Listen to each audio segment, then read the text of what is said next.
Yeah, I'm going to bring Mary in now. So, Mary, hello, how you doing? Hello, James. Well, talk about anxiety, trying to get here. Yes. Perfect choice of subject for this evening for me. Fantastic. Well, I'm not going to keep you too long. I don't know if Rosie explained. If you look, you can see comments. Can you see those comments? Okay, yeah.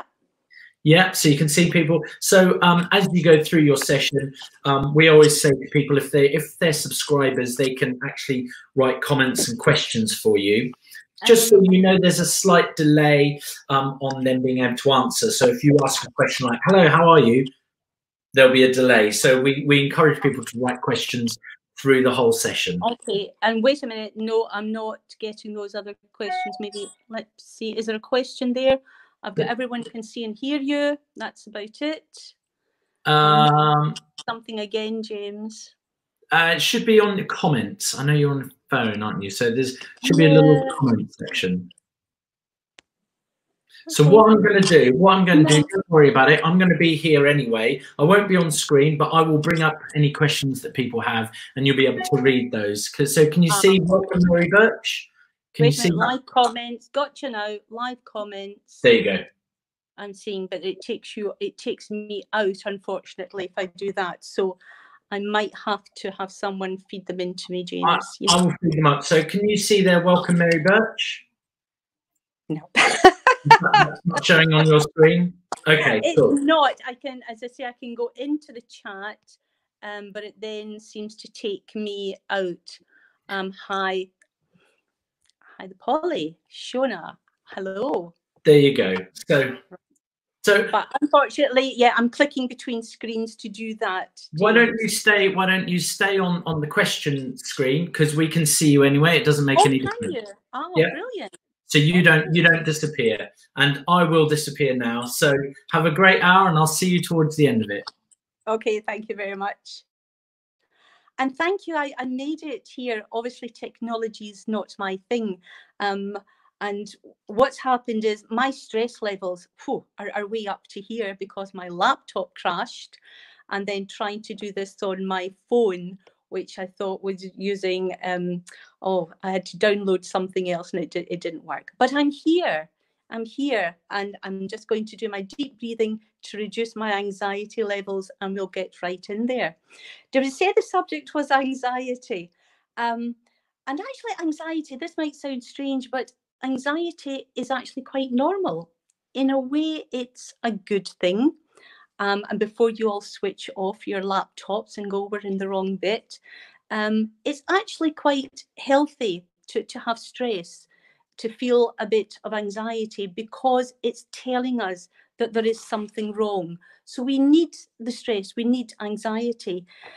And there's also as well that there's that healthy stress. I'm sure you've experienced that times you've maybe felt excited about something, or you're stressed, that first date, moving house, that last minute assignment, that last minute self-tape. Actually healthy stress, because it boosts our brain power, it makes us creative, it motivates you to succeed. It actually keeps us feeling alive and excited about life. Even on that roller coaster, there's a healthy stress, that excitement about life.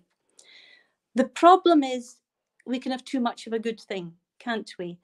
If there is too much stress, then, or it builds up, then it can become a problem. And the stress, we know stress puts a demand on our physical body, puts a demand on our brain. So absolutely, too much of that starts to become a problem. So it's watching that, monitoring that level. What's healthy stress? What's normal anxiety? And what is that anxiety where we start to say, there's something wrong here. We need to do something about it. So anxiety is that feeling where stress is generally that external cause that you can see. You can see, that moving house, you've got all that assignment that you've still got to do, that self-tape you've still got to do. Anxiety tends to be more of a feeling. It's that feeling of worry, of fear, of unease. And it can be a reaction to stress. So stress can build up until we find ourselves in that anxious state. And that's what I've been finding with creatives over the last couple of months or more. With COVID-19, the stress that's been okay, the financial stress at the start, the stress about, you know, meeting the rent, perhaps moving back with family, has built up with some people till we reach those levels of anxiety. It isn't always bad, as I've said, and we all experience it from time to time. It can help us to overcome challenges, the challenges we face in life, and it can help us to motivate. It can motivate us to study for that test, to learn those lines last minute. So actually, it can be good. When it starts to interfere with our daily life, then it becomes more serious. And you maybe ask yourself the question, is it interfering with daily life?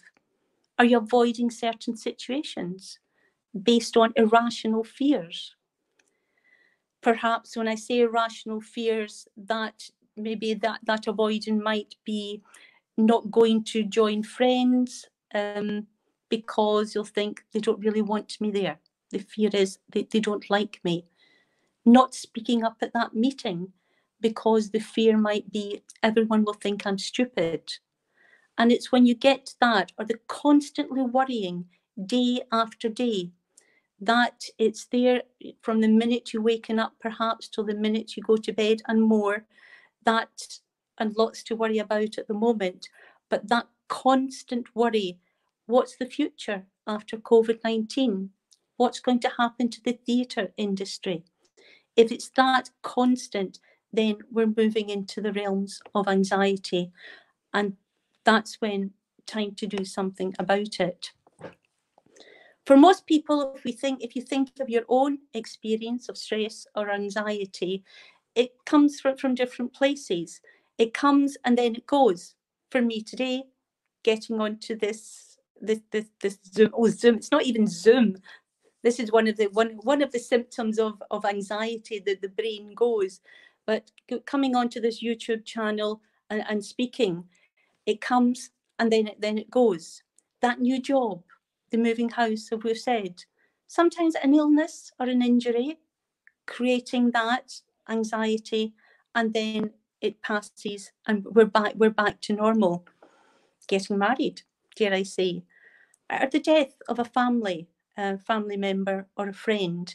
The stress happens, the anxiety comes, but we know that it will pass. And maybe just a wee note there, that when you can think about yourselves there, that some of the things that contribute to anxiety would be caffeine, illicit drugs, cocaine, alcohol, and it can all make the symptoms worse. And we know we all have unhealthy coping mechanisms, be that too much caffeine, be that alcohol. And I do have a number of clients at the moment in that state of anxiety, and what they're doing is actually making the symptoms worse, but understandable in these times. And I'll say to clients that perhaps, not condoning the behaviour as such, but this isn't the time to start to change those unhelpful behaviours that are feeding the anxiety. It's not the time. We'll come back. We'll get through this difficult time and we'll come back and we'll look at the unhelpful behaviours.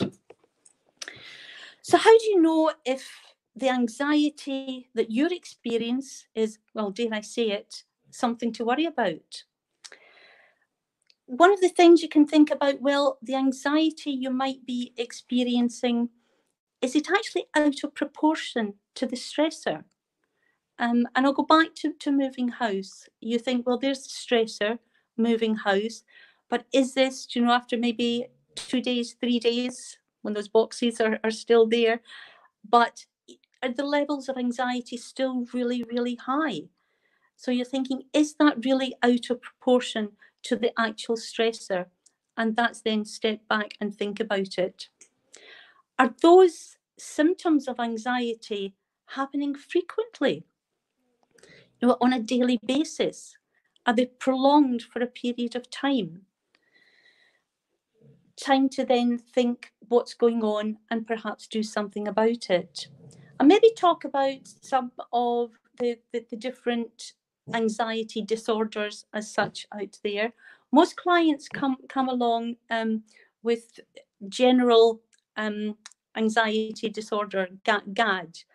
And that is that almost that uncontrollable worrying, sometimes not able to identify a source of that worry. But the worry is there that something bad is happening, or something bad is going to happen. I had a client some time ago with that generalized anxiety disorder, and the fear there was, when her husband went out to work, the fear was that something bad was going to happen. That fear. Another client I remember a number of years ago was that going on a particular tube line, underground line, tube line. She could go on to the Victoria line, whichever, but there was a particular tube line that created that anxiety. It can be distressful, but sometimes the anxiety that we face is actually quite difficult to identify the source of it. We can look at the general things that cause us anxiety right at the start. For many creators, for many people, in fact, there were the financial worries.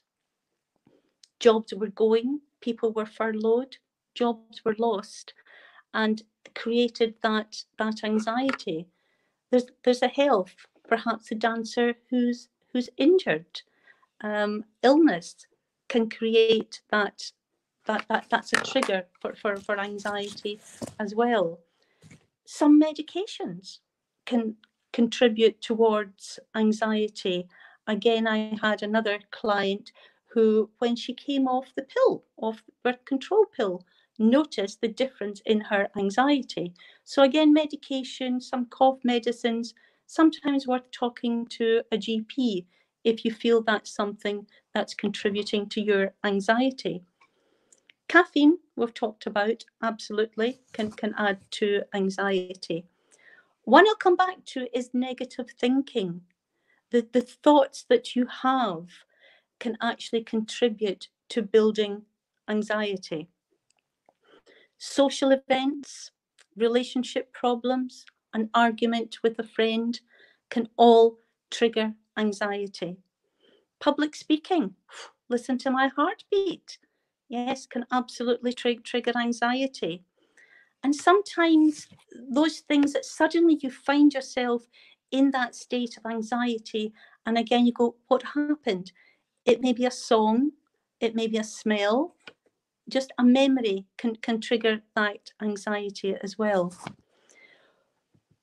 That panic disorder that's generalized. Panic disorder is another one, and again is quite prevalent, I find, with clients.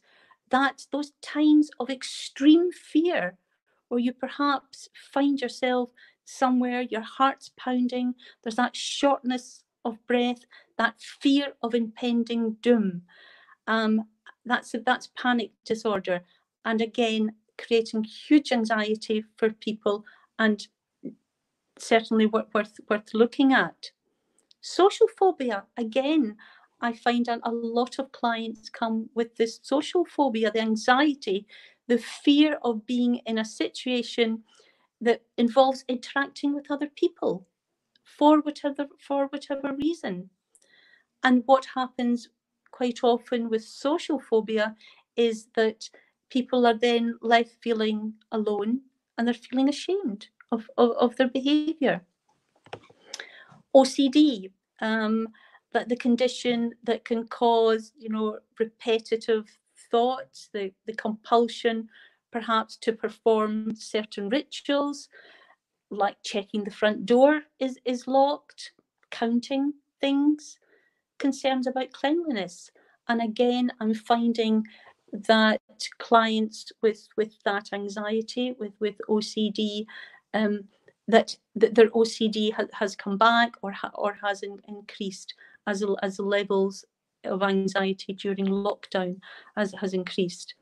PTSD, that we always perhaps associate with the military, but can happen to us as well.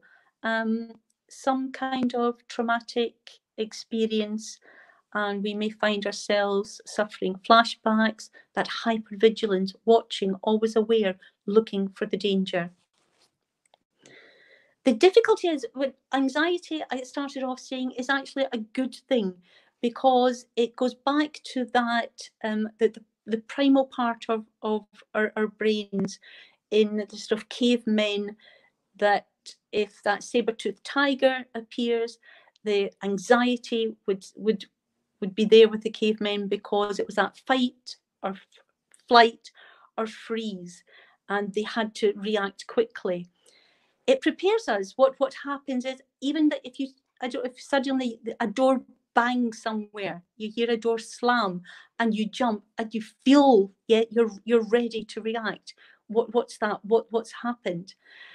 And it's actually, it is that we have absolutely no control over it, because the primal brain just jumps right in there.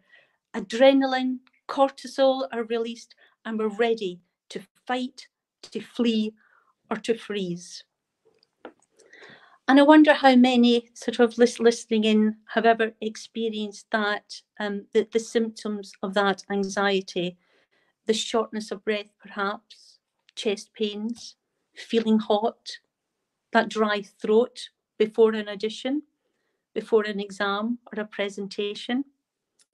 But we can't separate our psychological response from our body response. It's automatic, that something happens and we're right there. The trigger's there for that anxiety. And it's our body's way of protecting us.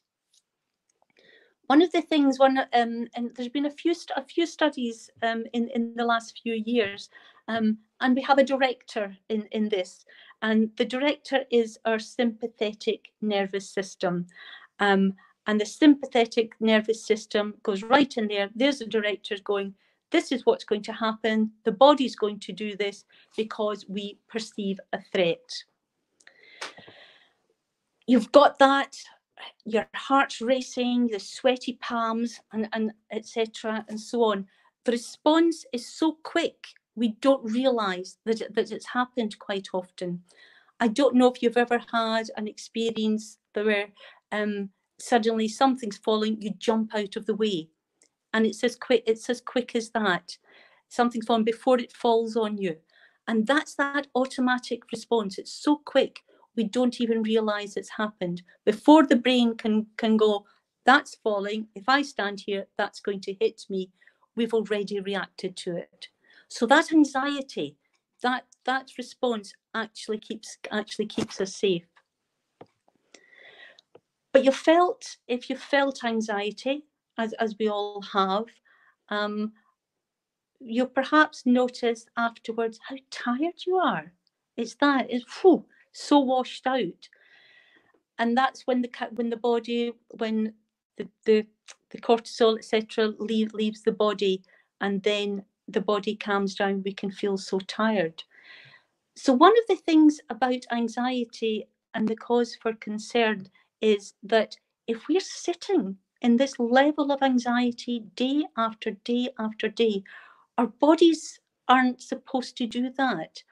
Our bodies are meant to have that, fight that saber-toothed tiger, all's well, let's go home for dinner, and we're okay.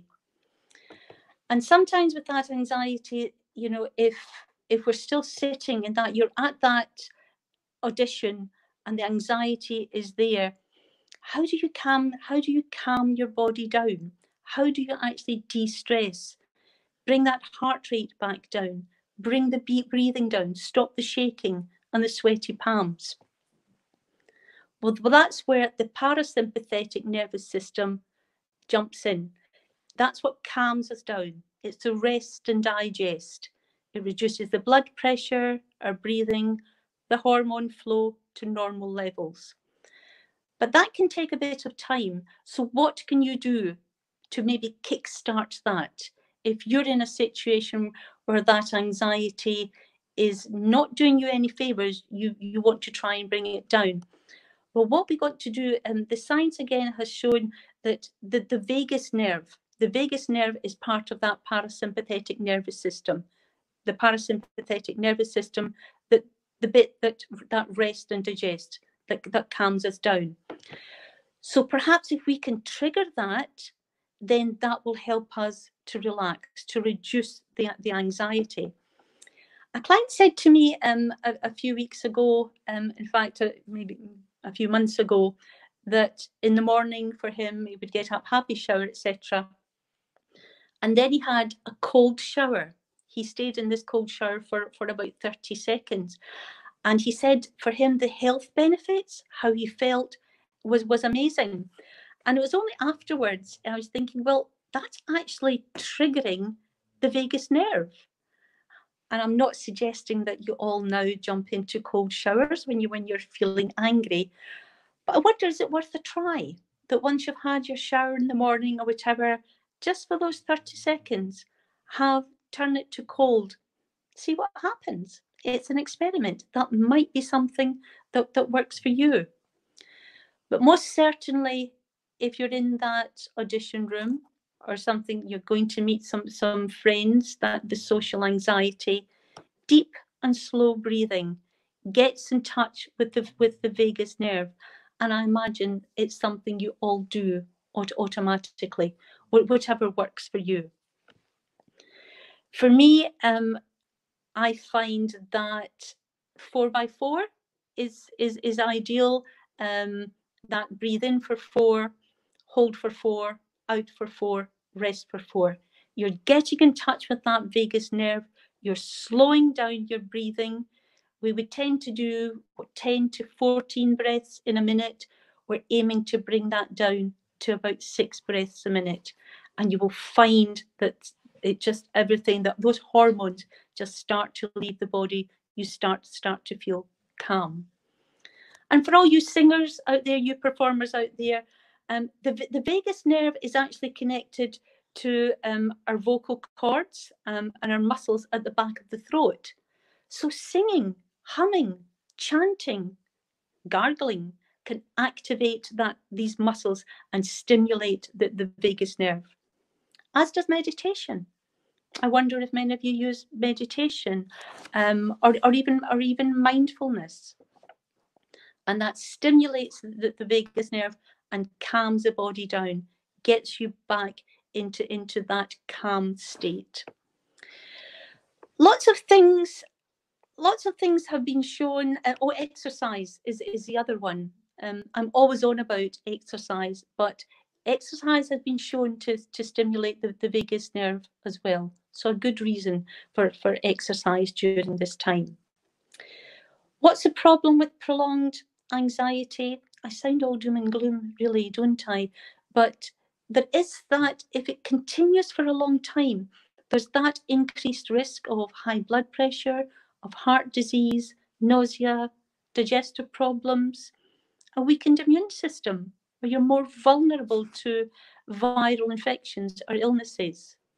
Add to that things like headaches, muscle tension, depression, insomnia, unable to sleep, social isolation, where you start to take yourself away, and fatigue. So we think, how are we going to combat all of that? Well, absolutely. The first thing I would say to everyone is breathe. Whatever works for you, breathing, slowing your breathing is absolutely the first thing, and we can all do. We don't need anything around us. We can all breathe. Other things for sure, not just for anxiety, but for our mental well-being, is eating well. Eat well and regularly. Foods are fuel. It's fuel for our brains as well. And me that loves a cup of tea, but not too much caffeine, because, as I said, caffeine can absolutely add to those feelings of anxiety and stop you having a good sleep. Exercise, been proven to lower anxiety. it lifts our mood, it boosts our energy, and it helps us to cope with stress. Get enough sleep. Yeah, everyone's different. So I would say you listen to your body's need. How many hours do you need? But sleep has a huge impact on our mental health. If we get enough sleep, it helps us concentrate, deal with whatever stress is around, remember things, think positively. And you may think, cut back on my sleep, I'll get more done. But actually, it's harder to get things done when we don't get enough sleep. So yes, absolutely, enough sleep. Mindfulness, dealing with anxiety. And I'm talking about mindfulness around counselling. And I believe James and Rosie had someone on recently talking about mindfulness, taking people through some mindfulness exercises. But just simple, sometimes you may just need that quick fix, that mindfulness of bringing yourself back to the present. And one I like is that 5, 4, 3, 2, 1. Taking yourself back to the moment, grounding yourself. And you go 5 things you can see, 4 things you can feel, touch, 3 things you can hear, 2 things you can smell, 1 thing you can taste. 5, 4, 3, 2, 1. And just in that short time that it takes you to do that, takes you back to the present, grounds you, anxiety levels start to reduce. It's worth trying if you haven't tried it before. One of the big things around anxiety, one of the triggers that I found in my practice is unhelpful thinking habits, negative thinking.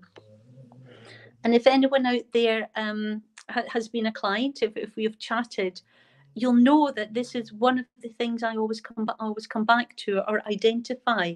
Not that I'm giving you unhelpful thinking habits, but helping clients to recognize their own unhelpful thinking or negative thinking pattern. Our thoughts are linked to our emotions and linked to our bodies and linked to our behavior. So if our thoughts are linked to our emotions, the way we think about something has a huge effect on the way we feel. And as I say, it affects our behavior, it then affects our bodies. An important area, so it's maybe important, I'll maybe digress and talk a little bit about unhelpful thinking habits, those thoughts, emotions, behaviors. If you're there, and I can't see anyone, but you can try this now, or you can try it at a later time. Looking at the link between our thoughts, our emotions, our body, our behaviors. Tell yourself, sit there, tell yourself how tired you are, how weary you are, your body feels heavy, you can hardly move, you're so exhausted. Tell yourself all that. And now stand up. Note how you stand up. And if you sit back down again, and now you tell yourself the thought, or you can say it out loud, is, wow, I'm feeling really good. I'm full of energy. I'm enthusiastic. This is great. I'm just raring to go. And stand up. And note your body, how your body behaves. And I wonder if there's a difference. I would put money on it. I can't see you do it, but I would put money on it. Because those thoughts, anytime I've done this with clients, the first time where you're saying, I feel so tired, I feel exhausted. And I watch people stand up, young people stand up as if I better watch this, 90? Can I say 90 as if they're older? Yes. And then when the thought is, you tell yourself how good you're feeling, how enthusiastic, how full of life, and you stand up and they're up like a shot and they're straight. And that's the power of thought. So if you can tell our thoughts are so powerful, our bodies obey. And yet our thoughts are not real. Yeah. Our bodies, are reacting to thoughts that are probably not even accurate. And I wonder how many times you've perhaps told yourself, I'm lazy, yes, or I'm stupid, and you go, well, how accurate is that thought? And then how do you behave? What's the behavior? What's the emotion that comes from that? Where you perhaps feel low, you perhaps feel anxious, whatever. Thoughts that just aren't accurate. And what I would say to everyone is, well, be aware of your thoughts. Be aware of that inner dialogue. Question that inner critic. Do you know, catch the thought. Challenge those negative self-beliefs about yourself. And I'm sure we've all done it. We all, you know, have self-beliefs. I wonder how many times, you know, you've said to yourself, you know, oh, I just, you know, I'm hopeless. I'll never do that. Oh gosh, I just fail everything I try to do. Stop and say to yourself, well, how true is that? How accurate is that belief about myself? Because if you can change that inner dialogue, if you can change that to something more positive, something more accurate, then the emotions, the body, the behavior will all follow suit. And it works always. The emotions, the behavior, the thoughts, the body, change one of them. It may well be that, you know, you have a thought, you go, oh, I'm not going to go to the party because I'll be out of place. The behavior is you stay at home and yeah, you're all alone. The emotions that might follow that would be feeling angry, maybe feeling hurt, feeling a bit sad. And how does the body react? The body, there might be that slumped, might be tight, there might be that headache coming on. Change one of those. For example, change the behavior. You go to the party, and what happens is you actually have a good time. Yes. So instead of feeling angry or hurt or sad, you're happy. Yes, you're relaxed. The thoughts is, you know, the thoughts are, actually, I'm not out of place. I'm having a good time here. The body's a bit more relaxed as well. So change one of them and you will change the others. And there's a challenge for you as well as you go forward, that in dealing with anxiety, think of those thoughts, consider those thoughts, particularly negative thoughts. But where do they come from? There's a question. Where do those negative thoughts about ourselves come from? I wonder what your negative thoughts about you are, if you think about it. I wonder if you recognize any of these where you just hate yourself. That anger, the frustration about who you are, the inability to forgive yourself for even the smallest mistake. And again, something I come across quite regularly, that where I will say to someone, okay, there was something you did. Would you be so angry with your friend? Would you tell your friend that they're a horrible person? And the answer is, well, absolutely not. I would be sympathetic. I would have compassion for my friend. And yet can't have that same compassion, that forgiveness for themselves. And that's thought feeding into the anxiety. Obsessed with being perfect. I wonder if that's something you can identify with as well. One of the actually the most destructive aspects of low self-esteem, because that leads into low self-esteem. Those achievements, they're never good enough.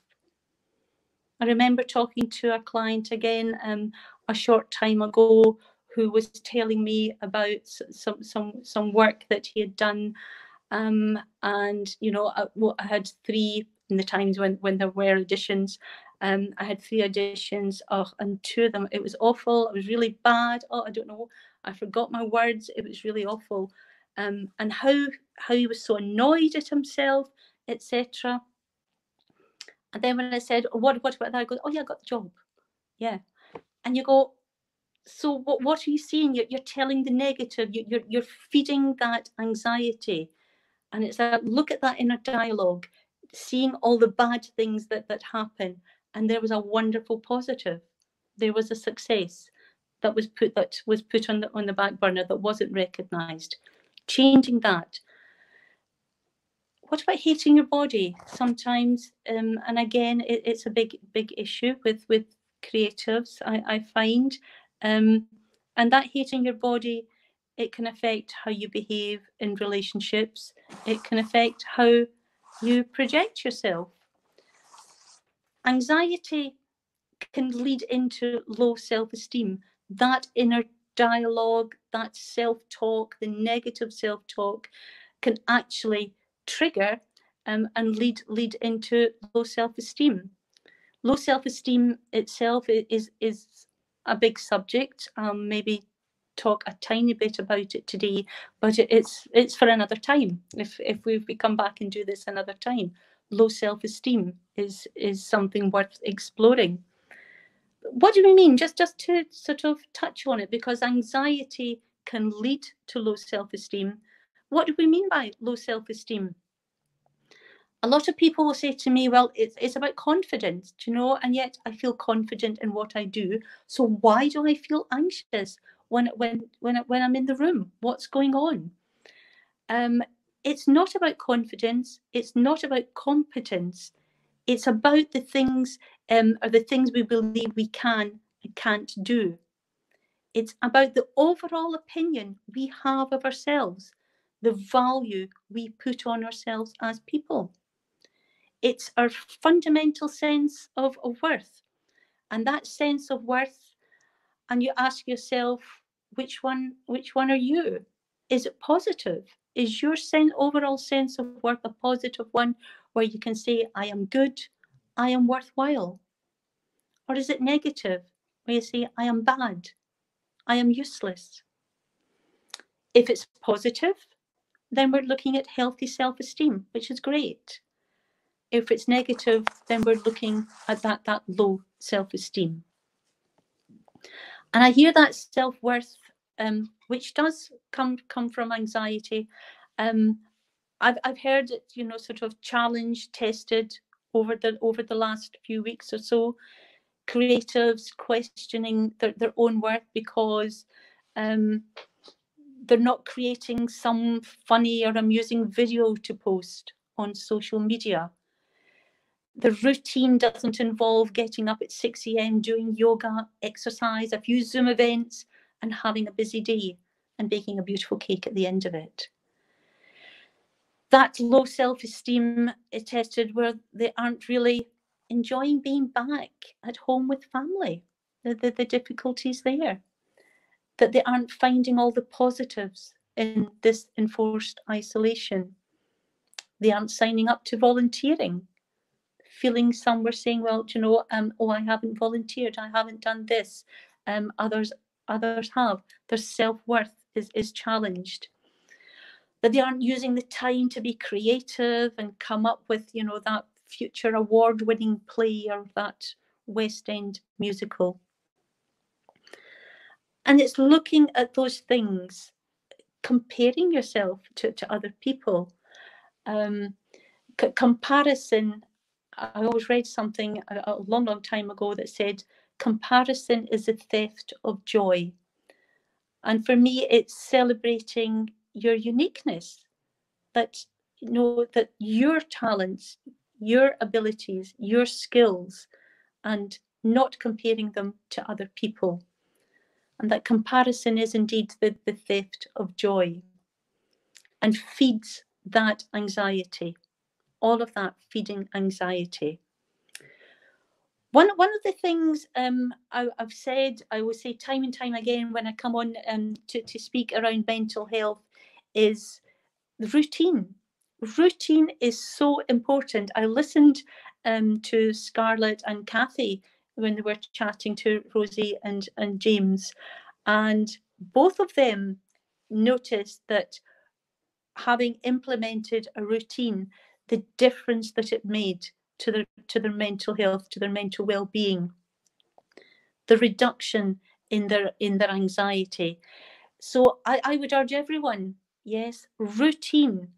It doesn't have to be that up at 6 a.m. and yeah, you work till the sun goes down and more. Routine can be, yeah, getting up at whatever time, you know, having your shower, getting dressed for some, and then just, you know, do your yoga class, perhaps do a little writing. It doesn't have to be the full day that we've all been used to, that whole 9 to 5 or longer. But routine is important, having some targets during your day, and not big ones. It can be as simple as, yeah, I'll go for a walk. Yeah, but build that routine absolutely helps with mental health. If you are experiencing those negative self-beliefs about yourself, I'm lazy, I'm not creative enough, I'm selfish, I'm not considerate enough, then consider this, that those negative beliefs about yourself are not facts. They're they're judgments about self. It's about that worth we place on ourselves, feeding into the anxiety we may be experiencing. And our view of self, that self-esteem, is a learned opinion. It's not true. And opinions can be wrong, they can be biased, you know, they can be inaccurate, they can be mistaken. An actor friend said to me recently that, do you know, getting a little win each day makes a difference. Builds that self-esteem, reduces that anxiety. And we don't need to change the world. But recognizing that the inner voice, finding the balance, that we're not perfect. We know we're not all perfect, but just finding that balance between what's the correct inner voice? What is that? What is that dialogue? Is it accurate? Question it. Are we feeding our anxiety? And perhaps another time we will come back and we'll talk about low self-esteem. Some people, you know, will say as well, you know, well, how is it that some people seem to crumble while others just appear unaffected? You know, why is one person struggling with anxiety and someone else just seems to be sailing through all of this unaffected, or through most things unaffected? There can be lots of reasons behind that. Our support network. Our support network is so important. That strong network of family, of friends, it can be a buffer, as opposed to someone who is perhaps more isolated or a bit lonelier than us. It's also about the control for you, that, you know, if you've got the confidence in yourself to take the control and influence things, you know, it's easier to manage. Whereas if you believe you've got little control, oh, there's nothing I can do over your life, you know, you feel you've got little control over your life, then you're more likely to be knocked off course. So it's looking around establishing that support network, maintaining those connections, and taking control. And again, I say this so often, taking control of what you can. And we know the way the industry is at the moment, there maybe are things we certainly cannot influence. But what can you control in your own life? What little wins can you have that will start to reduce that anxiety? Our outlook on life as well also affects how we deal with anxiety, whether we succumb to anxiety or whether we sail through it. And maybe that's, you know, are you a glass half full? Are you a glass half empty? You know, that glass half full actually makes you less vulnerable to anxiety. So your outlook on life. Also, another big one, and maybe not one, again, I'm conscious of the time of going into today, is how you deal with emotions. Your ability to calm, to self-soothe, to identify the emotions. Because if you can identify the emotions, it helps you to bounce back. And I've actually found this recently quite a lot. where I'll say to a client, so how did that feel? And go, well, I just wasn't able to do it. And go, yeah, but how did it feel? To know what are the emotions? And emotions are so important. You can download, I think, on the internet, you can get an emotion wheel. You can download that. And it's worth looking that when you're feeling the way you're feeling about anything, is start to go, well, what is emotion? What am I actually feeling? And these wheel can actually give you ideas of the adjectives, the feeling words. Perhaps keeping a diary of your emotions as well. How are you feeling? How did that feed in to your thoughts? How did that feed in to your anxiety? And again, so emotions so important. And with emotions, it's very much sort of recognize the emotion, accept the emotion for what it is, because emotions are telling us something. If we're feeling sad, that emotion is telling us something. If we're happy, it's telling us something. And again, I find that a lot of clients are okay with what we would call the positive emotions. Yeah, I'm happy, I'm excited, okay with that. But when it comes to those emotions, feeling angry, fearful, then they go, oh, they don't really want to know them. But those emotions are also telling us something about us. And if we push them down, if we don't stop and look at them and accept them for what they are, then again, we're just feeding that anxiety. What I would say is, going back, is certainly that the social connections, so important. Practicing compassion for ourselves and other people. Know who you are. Have confidence and believe in yourself. Deeper connections with people round about us. Social media, I'm going to just maybe finish, if I've got 5 minutes, is to talk about social media and how that feeds into anxiety as well.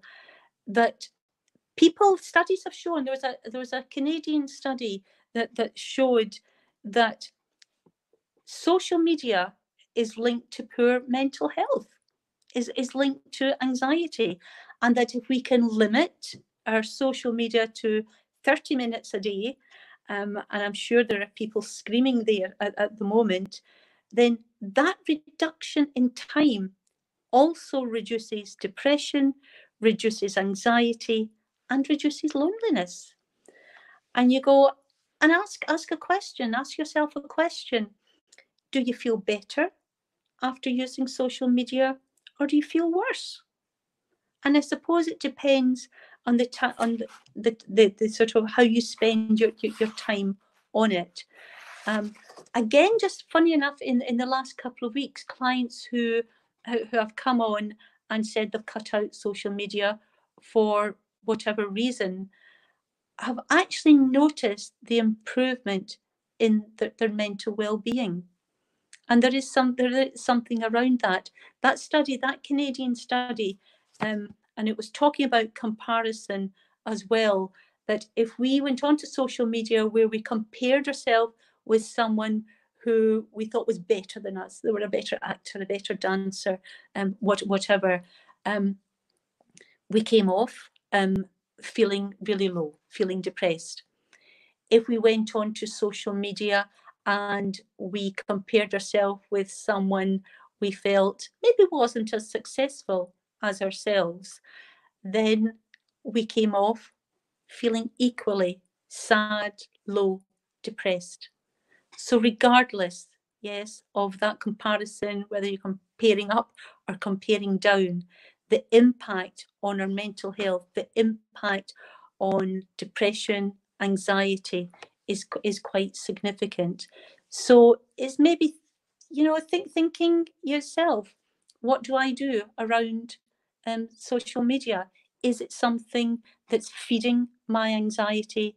Is it something I need to change? Last thing I maybe want to mention is I've given myself some notes for things that I hope to get in. I'm going to change that. I'm going to talk about journaling, because again, it's something quite recently that there's always themes with clients, and journaling seems to be one at the moment. And again, when we're talking about anxiety, when we're talking about our fears, when we're talking about our emotions, studies have shown the benefits of journaling. And this can just be 15 minutes a day, is just writing down whatever's in your head. Yes, 5 to 15 minutes, write your concerns. It helps you work through those anxious feelings. It helps you examine those thoughts and shift them from anxious to action oriented. And the thing is, obviously, the emotions that we feel, the anxiety, the emotional part of our brain is there shouting quite loud. The logical side of our brain is going, well, you know you're not lazy. You know you're not stupid. The emotional side is shouting it so loud. The logical side of the brain doesn't get to hear, doesn't have a say. And if you can journal that, if you can put that down, then it's get those thoughts out of your head. It can help you process. It engages both hemispheres of the brain. And clients have said they've looked at it and they go, well, actually, how true is that? Do you know, now when I look at it, I go, I don't want to use the word silly, but they can say, go, well, there was just nothing in that. I was, you know, my emotional brain was making that anxiety bigger than it actually was. It was creating something there. So get those thoughts out of your head. It can help you process traumatic events. Definitely releases those emotions that you're feeling. Start to recognize those emotions. A huge emotional release for sure. Helps you process what you're feeling, and can even help you change that. Do you know, change that inner dialogue and explore a more positive way to reframe things.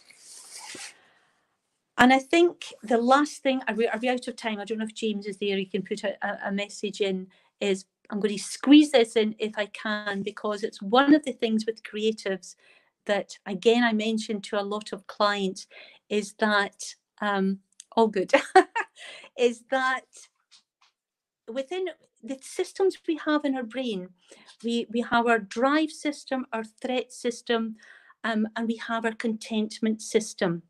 Our drive system, it's our ambition, it's our doing, it's our get up and go, it's all of that. And absolutely, you know, creatives, everyone, we need to have that, our ambition.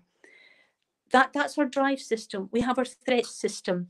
And that is, again, oh, Olivia, resonates. Okay, Olivia, and my dog's starting to tell me my time's up as well. That the threat system, and that's the worry, that's the anxiety, it's the fear, and that might be over relationships, it might be over money, anything that feeds into that threat system. And I find creatives, absolutely, their threat system is going 90 miles an hour. And then I say, what about the contentment system? The contentment system is that joy, it's that fun, it's that connection with other people, the interpersonal relationships. And here's a great opportunity during lockdown for that contentment system that so many creatives, it lies dormant with them. Be that messages they've received before, but then you go, why am I feeling anxious? Because we need these three systems to be in balance. Our drive system, our threat system, our contentment system, that self-soothing system, we need them to be in balance. So it's giving yourself permission to go, do you know, it's okay today to sit and maybe not do anything. We can't do that for week after week after week, because then that's going to feed into your threat system. But it's giving yourself permission to have a bit of fun, to have a bit of joy in your life, and that it's not a bad thing. In fact, it is so important. about getting that balance back. And if you're looking at your levels of anxiety, I would ask you, I'll bet your drive system is working 90 miles an hour. I'll bet your threat system is working 90 miles an hour. What about your contentment system? Because if that isn't working, then all that's doing is feeding into that anxiety, feeding into that threat system. And what I would say to you is, yeah, try to find balance if you can. Look for a balance. Give yourself permission without the guilt, for sure, because it's as important as the doing. It's as important as the worrying. And my dog's being a pest in the background, just as well, where we are coming to an end. And for that, the compassion that you would give to other people readily, the care, the understanding you would give to other people readily, is perhaps starting to turn some of that compassion towards yourself, and again, reducing that anxiety. And that's me. Thank you very much. I think I'm maybe 5 minutes over. Wonderful. No, not at all, Mary. Not at all. That's absolutely brilliant. And as you can see comments there, Yvonne says, this session is so helpful. Thank you. Recognizing anxiety, knowing who you are, and believing in yourself is vital to help reduce anxiety and depression. Olivia, this resonates. We are so needlessly hard on ourselves, aren't we? No, are we ever? It definitely pays to be kind to oneself. Thank you so much, Mary. This is wonderful. Well said, Olivia. Absolutely. And it is that kindness to ourselves that will, you know, will reduce that anxiety. Spot on, Olivia. Yeah. We visit drama schools at different points in the year, and we do workshop sessions, etc. And we talk about social media, so that definitely picking up on that. And something that we started doing this year and last year was asking a question of, if you post a picture and it gets 100 likes, and then the following day you post pretty much the same picture and it gets 5 likes, how do you feel? And the response is actually, the first time I asked this question, actually brought me to tears, because people were saying, I delete it, I feel small, I feel like people don't like me, and all of this negativity. And I just stood there listening to these 20-year-old, beautiful, talented kids on their journey saying stuff that was just breaking my heart. And so we transferred that into, you know, now imagine for us as casting directors, we're in the room, you're outside, you've done all this research, you've prepared, it's your final call, you are in the place, you are raring to go. Yes, you've got the nerves, but you've got your mind right. Maybe you've had a session with somebody like yourself, or, you know, and you've had a mindfulness session with Dan, you're really in the right place.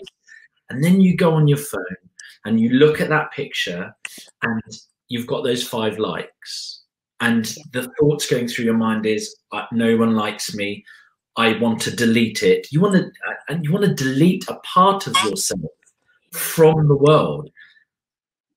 And then you walk into the audition room, and of course you're not going to be in the right place. And it's just, I think it's, you've touched on that so beautifully, and I think it's an area we can touch on more, is that thing of it, none of it matters, that social media, it's all rubbish, it's all just like, we just shouldn't care about it. And you're right, you don't feel better or worse when you cut, you know, if you're something good or bad, you don't feel better from it each time you come off, because it's clear. Like, and I always wonder, you know, and who would do that? I mean, if you burn yourself on the cooker, James, the next morning, would you go and burn yourself on the cooker again? Absolutely not. And yet we do it time after time with social media. We do that harm to ourselves. Yeah. Oh, have I lost? I think you're back here with us next week. Is that right? I'm back. Oh, am I back this week? Perhaps for a Q&A? Next week. Oh, is this week? Is it this week? I think. Oh, I'll check my diary. Let me have a look. Yes, on Wednesday. On Wednesday. So I get to build up my anxiety levels again for Wednesday. I look forward to it. Oh, Mary, thank you so much, and wonderful. Thank you so much. And you've got all these thank yous here.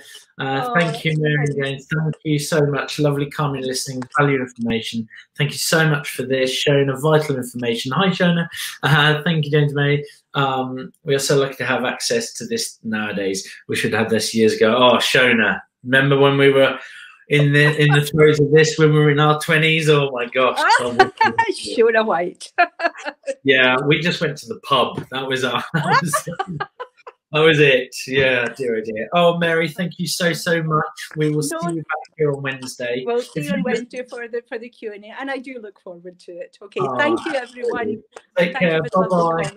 Take care then. Bye. Thank you all. Thank you all so much for that. Isn't she wonderful? She's just so calming and so lovely. That is it for today. Wow, what a day. That was really, really fantastic. So tomorrow, what have we got? We've got yoga. Jessica's back. Yes, love a bit of yoga first thing. Then vocal massage with Dan Turnell. Dan is a physiotherapist and he's going to talk all about vocal massage. Then the MM Jazz twins are back. They'll be doing jazz technique, staging. Then we have Approaching Shakespeare with Jake Murray. So if you have done Shakespeare or you haven't done Shakespeare, really great way to refresh that. And then we have Fiona Keddy Ord from Keddy Scott Associates, agent, will be here for a Q&A with us, talking all about being an agent. Stop it, Shona. Oh, you remember. Oh my gosh. How wonderful. Thank you so much. I will say this at the end of every session, please spread the love. We really, really want everyone in our industry to be using this. The Collective Creative Initiative, spread it, spread it, spread it. Get everyone subscribing to it. It's free. It's for you guys. That is it. I am off for a glass of white wine. So enjoy. Thank you so much for a wonderful day.